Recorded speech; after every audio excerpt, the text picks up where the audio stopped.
Praise the Lord. आज आप एक हिस्ट्री को देख रहे हो। ये वो जगह है जहां पर पौलुस अपनी तीसरी मिशनरी यात्रा के दौरान वो यहाँ पर आया था।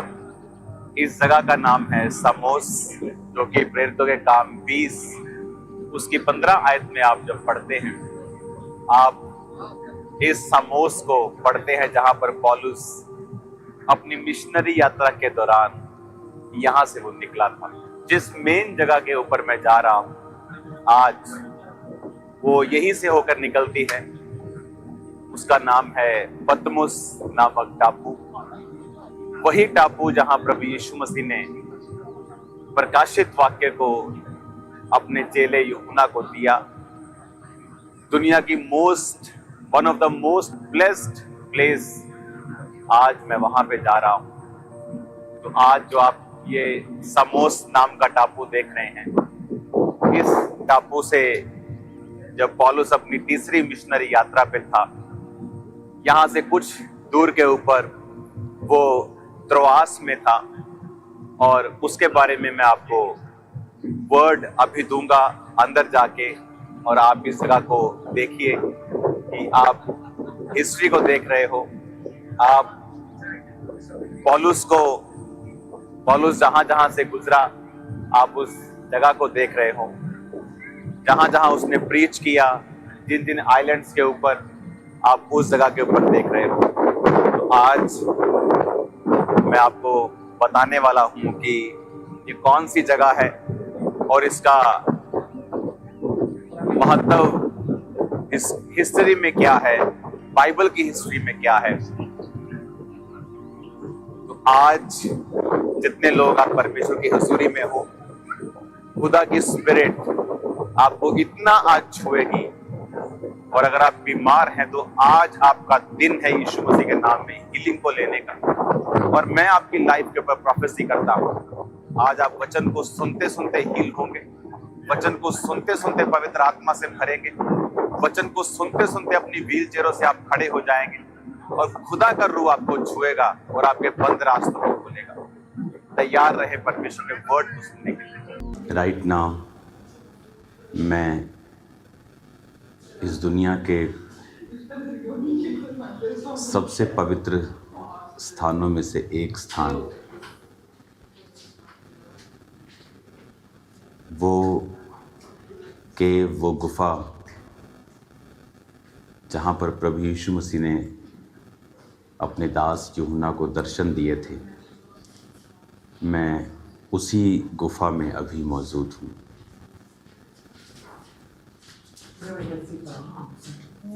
ये एक हमारे लिए इमोशनल, स्पिरिचुअल एक पल था जब मैं इस गुफा में प्रार्थना कर रहा था। यहाँ पर आप वीडियो में साथ साथ देखेंगे वो जगह जहाँ पर यूहन्ना ने अपना सिर रख के वो रेस्ट करता था, और जहाँ वो हाथ रख के प्रार्थना के लिए घुटनों के भार बैठता उठता और उस हाथ से वो सहारा लेता था। और वो जगह जहाँ पर उसने उस प्रकाशित वाक्य को लिखा। इस समय मैं ग्रीस में हूँ, और जिस समय यूहन्ना परमेश्वर का संत प्रेरित यूहन्ना जब यहाँ पर आए सन 95 में, आज से 1900 साल पहले,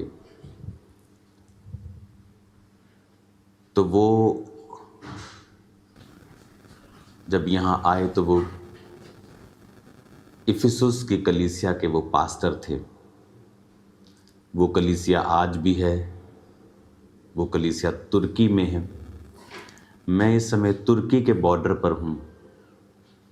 ये जगह तुर्की से कुछ ही किलोमीटर की दूरी पे है, और मैं ग्रीस के अंदर हूँ। ग्रीस और तुर्की का एक तरह का बॉर्डर है। और वो 7 कलीसियाएँ जो प्रकाशित वाक्य में जिनको परमेश्वर ने मैसेज दिया, वो इफिसुस, वो स्मरना, फिलाडेल्फिया, वो सभी 7 चर्चेस जो हम प्रकाशित वाक्य में पढ़ते हैं, रेवलेशन में पढ़ते हैं। जब हम रेवलेशन 1 उसकी 11 में पढ़ते हैं तो उसमें लिखा, जो कुछ तू देखता है उसे पुस्तक में लिखकर 7 कलीसियाओं के पास भेज दे, Ephesus, Smyrna, Pergamum, Thyatira, Sardis, Philadelphia और लौदीकिया को। तो इन 7 कलीसियाओं को अगर आप देखेंगे तो वो यहाँ से कुछ ही किलोमीटर की दूरी पे हैं और वो तुर्की में पड़ती हैं। और इस मैसेज को देने से पहले परमेश्वर ने मुझसे कहा था कि कलीसिया को बोल कि वो सब बीमारों को आज के दिन, संडे के दिन वहाँ पे इकट्ठा रखें, क्योंकि आज अब अपनी ज़िंदगी के उस मसे को, उस हीलिंग को और उस डिलीवरेंस को आप पाके जाएंगे और आपकी स्पिरिचुअल लाइफ जो है वो सेम नहीं रहेंगी। मैं उसी गुफा में मौजूद हूँ जहाँ पर परमेश्वर ने अपने दास संत यूहन्ना को दर्शन दिया था। वो मेरे पीछे जो गुफा का स्थान है वो आप वीडियो में साथ साथ देखेंगे, जहाँ पर वो रेस्ट करता था, जहाँ पर वो अपने हाथों से सहारा लेके खड़ा होता था और जहाँ पर उसने उस प्रकाशित वाक्य को लिखा कि संत यूहन्ना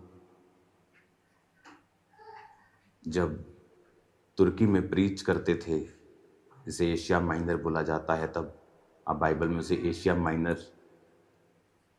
के नाम से पढ़ते हैं, जो मॉडर्न डे का, आज का तुर्की है।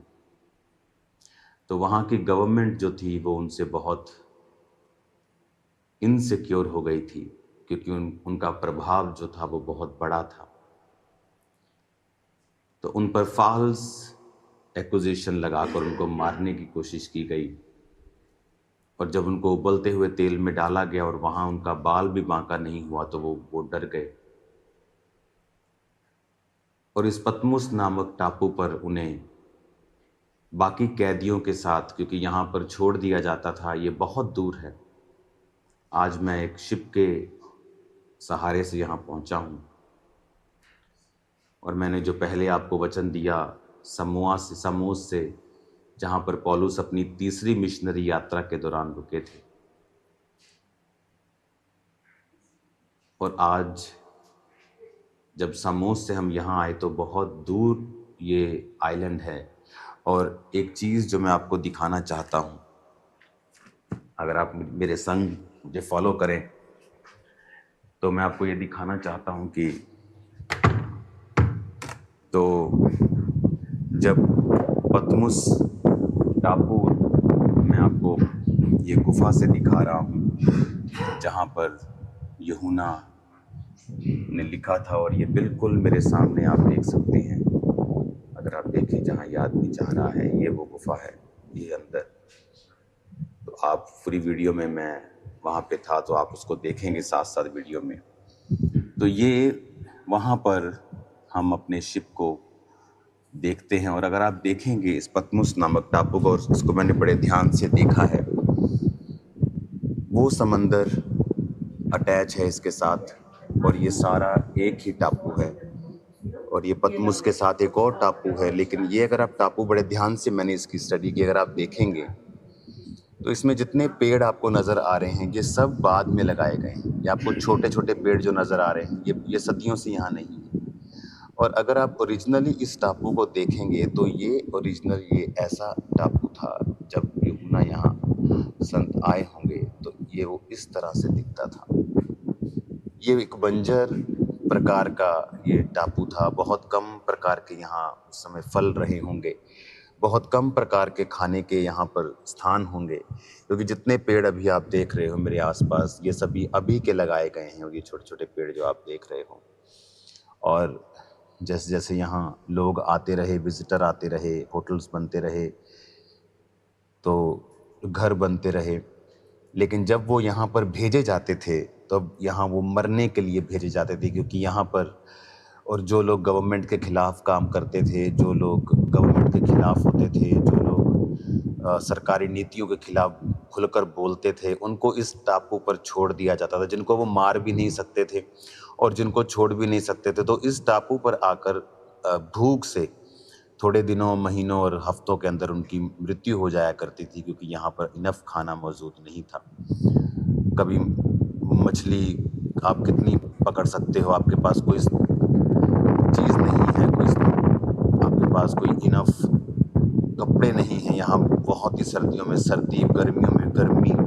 तो इस तरह से उनकी ज़िंदगी को टफ करने के लिए वो यहाँ पे इनको छोड़ दिया करते थे। अगर आप देखेंगे ध्यान से तो जो टापू आपको ओरिजिनल दशा में है वो हमेशा आपको बंजर ही, यहाँ पर इतना ज़्यादा गहरा आपको नहीं दिखाई देगा। तो इस तरह से तो 95 ईस्वी में संत यूहन्ना पतमुस नामक टापू पर छोड़ दिए गए थे और इस टापू पर जो लोग उनके साथ वो सज़ा भुगत रहे थे, उन्होंने उनको प्रचार किया, उनको बपतिस्मा दिया, क्राइस्ट का उन्हें फॉलोअर बनाया। और इस गुफा में जो एक वोल्केनिक केव है, यानी ये ज्वालामुखी के कारण एक केव बनी थी, और ये अब यहाँ तो आपको ये लकड़ी के नज़र आ रहे हैं क्योंकि ये बनाए गए हैं, लेकिन अंदर जो केव हमने देखी हैं वो टोटल एक पत्थर की एक गुफा है टोटल बनी हुई। और उस पत्थर की गुफा में जब आप देखेंगे उसे साथ साथ वीडियो में, तो वो वोल्केनिक ज्वालामुखी के लावा के साथ बनी गई एक गुफा है। तो वो इस जगह के ऊपर वो प्रार्थना करने के लिए आया करते थे, वो प्रीच करते थे नीचे लोगों को, यहाँ के जो कैदी थे उनको बैप्टाइज करते थे, और उसके बाद यहाँ पर वो अलग प्रार्थना करने के लिए, जिस तरह प्रभु यीशु मसीह अलग जंगलों में जाकर वो प्रार्थना करते थे, वो यहाँ पर भी वो प्रार्थना करने के लिए आया करते थे। तो जब वो प्रार्थना करने के लिए यहाँ पर आते थे तो तब परमेश्वर ने उनको यहाँ पर दर्शन दिया था, और उस दर्शन के दौरान जिस जगह पर वो प्रकाशित वाक्य पुस्तक लिखी गई, उस जगह को भी आप अभी देख रहे होंगे वीडियो में। एक बहुत स्ट्रॉन्ग मैसेज है जो परमेश्वर हमें देना चाहता है, और ये बहुत ही स्ट्रॉन्ग मैसेज परमेश्वर हमें देता है। क्या पता चलता है, 95 में जब वो यहाँ पे आए और परमेश्वर का प्रकाशित वाक्य उन्होंने हासिल किया, उसके बाद जिस सरकार ने उनको पनिश किया था उस व्यक्ति की डेथ हो गई, और उसके बाद जो नया राजा वहाँ बैठा वो क्रिश्चियंस के लिए थोड़ा दर्द रखता था, उनके साथ कोऑपरेट करता था। उसके बाद संत यूहन्ना को वापस उसी स्थान पर बुला लिया गया और वो यहाँ से चले गए, और वहाँ पर फिर वो अपनी ज़िंदगी के बाकी बुढ़ापे के दिनों को उन्होंने बिताया। इसका मतलब हमारी लाइफ में आने वाली परसिक्यूशन, सताव भी एक गहरे और एक दूरदर्शी मकसद के साथ वो हमारे जीवन में आते हैं, जो हमें दिखाते हैं विज़न को, और कुछ ऐसा स्थापित कर जाते हैं जो आप किसी भी तरह से स्थापित नहीं कर सकते, अपनी प्रार्थनाओं से भी नहीं कर सकते। मैं आपको बताना चाहता हूँ, जिस ग्रीस देश में मैं मौजूद हूँ, यीशु मसीह के जन्म से 350 साल पहले यहाँ एक राजा हुआ था जिसका बहुत नाम है अलेक्जेंडर द ग्रेट। वो राजे ने अपनी छोटी उम्र में ही इस पूरे एरिया को कैप्चर कर लिया था। उसने अपनी छोटी उम्र में ही, अगर मैं आपको उसके एरियाज़ को बताऊं कि कौन कौन से एरियाज़ थे जो अलेक्जेंडर ने कैप्चर कर लिए थे, क्योंकि आप बोलोगे आप इतिहास क्यों पढ़ा रहे हैं, क्योंकि उसका एक गहरा मकसद है मेरे पास आपको बताने का। इस ग्रीस में अलेक्जेंड्रा जो राजा था उसकी ताजपोशी की गई थी, इसी ग्रीस में जहां मैं आपके साथ बात कर रहा हूं। पतमुस भी उसी ग्रीस का आज एक हिस्सा है। उस समय ये अलग तरह से अलग टेरिटरीज के अधीन था। तो जब आज आप देखते हैं, उस समय ये ग्रीक राजा, ग्रीक किंगडम से अलेक्जेंड्रा पैदा हुआ, और अलेक्जेंड्रा ने पैदा मतलब कि उसका राज्य पैदा हुआ। और अगर आप उसके देश देखेंगे, जो उसने देश कैप्चर किए बहुत ही छोटी उम्र में, और वो कभी हारा नहीं। वो बीमार होके मरा था, कोई बोलते उसको पॉइजन दिया या कुछ भी दिया, लेकिन वो हारा नहीं।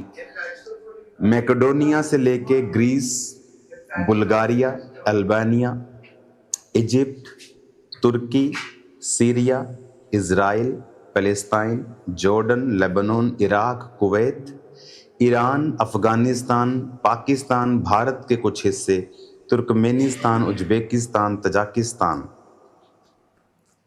वेस्ट टू ईस्ट अगर आप देखेंगे तो वो 4800 किलोमीटर लंबा, और दुनिया का 7वां अगर आज हम देखेंगे तो वो सबसे बड़ा राज्य था बाय लैंड। लेकिन उस समय इन देशों को वो जीत कर, और उसने ग्रीस की ग्रीक भाषा जो आज यहाँ बोली जाती है, उस भाषा को उसने इंटरनेशनली स्थापित कर दिया था कि यही भाषा यहाँ पर सब व्यक्तियों के द्वारा बोली जाएगी। कई बार हमें ऐसा लगता है कि परमेश्वर के पास सब चीज़ों का कंट्रोल नहीं है, क्योंकि फलाने देश में तो एक नॉन क्रिश्चियन सरकार है, और जो कामयाब हो रही है, जो मन चाहती है वो करती है, शायद परमेश्वर का वहाँ पे कोई भी कंट्रोल नहीं है। पर आप देखो, जब अलेक्जेंड्रा सब राज्यों, देशों के ऊपर कब्जा कर रहा था और अपने राज्य को फैला रहा था, और ग्रीक भाषा को उसने स्ट्रांगली लागू कर दिया, और देखो उसको नहीं पता था, क्योंकि वो तैयारी हो रही थी मसीह के आने की, कि जब मसीह आएगा तो अगर मसीह की भाषा, अगर वो जिस देश में था, अगर थोड़े से ही भाषा उस देश में थोड़े से लोगों को ही मालूम होती, तो सुसमाचार को फैलाना बहुत ही मुश्किल था। आज की इंटरनेट की वो दुनिया नहीं थी, प्रिंटिंग प्रेस की दुनिया नहीं थी, लोग लिख कर भेजते थे। तो उस समय परमेश्वर ने पहले ये अलाउ किया कि वो राजा ग्रीक भाषा को पूरे राज्य में, और उसके राज्य को बड़ा किया, और उसके 300 साल बाद जीसस क्राइस्ट का जन्म हुआ, और यूनानी भाषा में नया नियम लिखा गया, क्योंकि यूनानी भाषा अब इन सब देशों में बोली जाती थी, और उसका बड़ा प्रभाव था, और वो एक इंटरनेशनल तब लैंग्वेज थी। तो इसीलिए परमेश्वर का जो सुसमाचार है, जो क्राइस्ट की गॉस्पल है, वो इसीलिए वहां पर फैल सका, और बहुत तेजी के साथ वो फैला। हालेलुया, तारीफ करो, जितनी हाथों में ताकत है, जितनी हाथों में ताकत है। हालेलुया। कई बार आपको लगता है कि ये लोग ऐसा कर रहे हैं, ये अन्य जाति लोग ऐसा कर रहे हैं, लेकिन मैं आपको बता रहा हूं, ये क्राइस्ट के उसके प्लान से, उसकी योजना से बाहर नहीं है। परमेश्वर सब चीज़ों के ऊपर अल्टीमेटली कंट्रोल रखता है, और सब चीज़ों के ऊपर निगाह रखता है, और सब चीज़ें मिलकर भलाई को पैदा करती हैं जो मसीह यीशु से प्रेम रखते हैं। आज से मैं बहुत जल्द आपके बीच में हूँगा। आज और कल मैं यहाँ पे हूँ, उसके बाद मैं चला जाऊँगा वापस। तो मैं ये आपको बोलना चाहता हूँ, आज से आप इस पवित्र भूमि से, जब मैं आपको कहा हूँ, प्रार्थना कर रहा हूँ, आप 31 डेज के सब कलीसिया, अगर आपको कोई दिक्कत भी है तो भी आप ये रोज़े रखेंगे। आप 31 डेज के लिए रोज़े रख के आप परमेश्वर की बेदारी को, परमेश्वर की सुरक्षा को, डिवाइन प्रोटेक्शन को, और उसकी ग्लोरी को, कि खामबरा चर्च से, परमेश्वर के दास के जीवन से परमेश्वर की ग्लोरी फैले, और खुदावंद की बेदारी हो, और सुरक्षा परमेश्वर की हो। आप ये मेरे लिए प्रार्थना करेंगे अगले 31 दिन, और चर्च की बेदारी के लिए, लोगों की बेदारी के लिए, भारत की बेदारी के लिए आप प्रार्थना करें। बाकी देश जो हमारे साथ हैं, हमारे पड़ोसी हैं, उनकी बेदारी के लिए आप प्रार्थना करें। आप इस समय जो देख रहे हैं ये नॉर्मल नहीं है। आज मैं उस गुफा के अंदर से आपको प्रीच कर रहा हूं, ये एक बहुत बड़ा प्रिविलेज है। इस गुफा के अंदर जो पास्टर हैं, आई थिंक उनकी एज 90 साल की होगी, आप वो फोटो देखेंगे मेरी उनके साथ। वो किससे बात नहीं करते यहाँ पे, वो जस्ट वो अपना काम कर रहे थे, क्योंकि यहाँ पर बहुत से लोग जो हैं वो विज़िट करते हैं। तो मेरी एक छोटी सी मुलाकात के दौरान उन्होंने मुझे बहुत प्यार दिया, अपनी ब्लेसिंग, क्योंकि वो यहाँ पे रोज़ मीटिंग करते हैं इस केव के अंदर जहाँ पे परमेश्वर ने दर्शन दिया था। तो उन्होंने मुझे किस किया 2 बार और अपना प्रेम जो परमेश्वर का उनके हृदय में था मुझे दिखाया। और इस जगह से प्रीच करना ये पॉसिबल नहीं है, ये खुदा का डिवाइन फेवर है जो आप आज देख रहे हो। परमेश्वर की ब्लेसिंग जो है आप आज रिसीव कर रहे हो। मैंने बहुत सी टेस्टिमनी सुनी हैं कि इस जगह पे आने के बाद लाइफ सेम नहीं रहती, क्योंकि आप परमेश्वर के उस प्रेजेंस को आप महसूस करते हैं कि परमेश्वर का आत्मा यहाँ पे अपने दास को लेके आया। और देखो, जो प्रकाशित वाक्य लिख लिया गया 96 में वापस चले गए। यहाँ परमेश्वर सिर्फ उनको कुछ देने के लिए लेके आया था। लोगों के लिए वो सजा थी, लोगों के लिए वो पनिशमेंट थी, लोगों के लिए एक दास के ऊपर एक सरकार का कब्जा था। लेकिन स्पिरिचुअल रियलम में वो एक ओपनिंग थी, वो एक स्टार्टिंग थी, वो एक कारण था कि परमेश्वर ने अपने दास को उस रेवलेशन के साथ ब्लेस किया।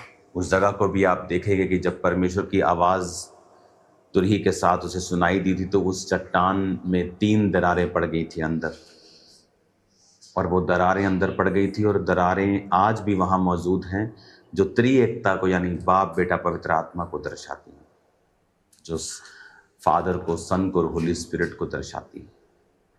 हालेलुया।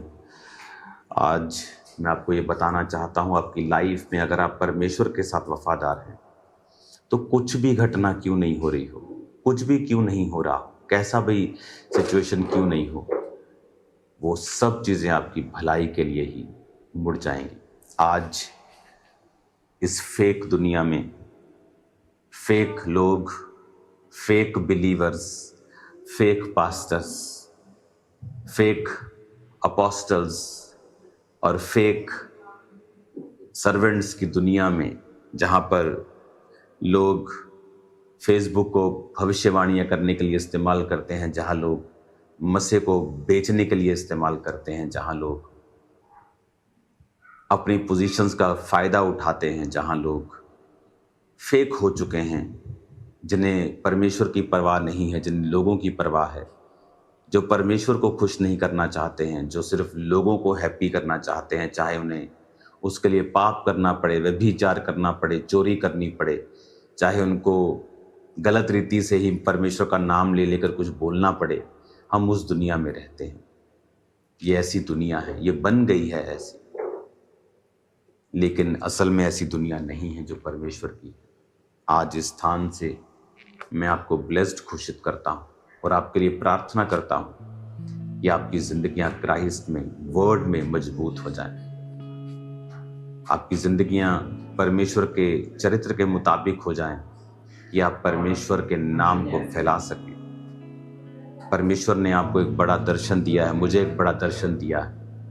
उस दर्शन के मुताबिक आप प्रार्थना करें कि परमेश्वर मेरे रास्तों को ओपन करे और वो गॉस्पल को हम पूरी दुनिया में और भारत में और भारत के सब पड़ोसी देशों में दे सकें। आज जब इस पतमुस नामक टापू में और उसके बाद उस गुफा के अंदर से, जहां पर परमेश्वर के दास संत यूहन्ना ने दर्शन पाया था, इस परमेश्वर की प्रेजेंस में मैं आपको बोल रहा हूँ, आपकी जिंदगी आज से सेम नहीं है यीशु मसीह के सामर्थ्य नाम में। आज मैं अपने परिवार के साथ यहाँ मौजूद हूँ और परमेश्वर ने हमारी अगुवाई की कि इस अगस्त महीने में जो मेरा मसीह में आने का महीना है, कि जब मैं आपके पास इंडिया में आऊँ तो मैं पहले यहाँ पर आकर इस पवित्र जगह को देखूं और इसको महसूस करके मैं आपको बताऊं परमेश्वर के बारे में।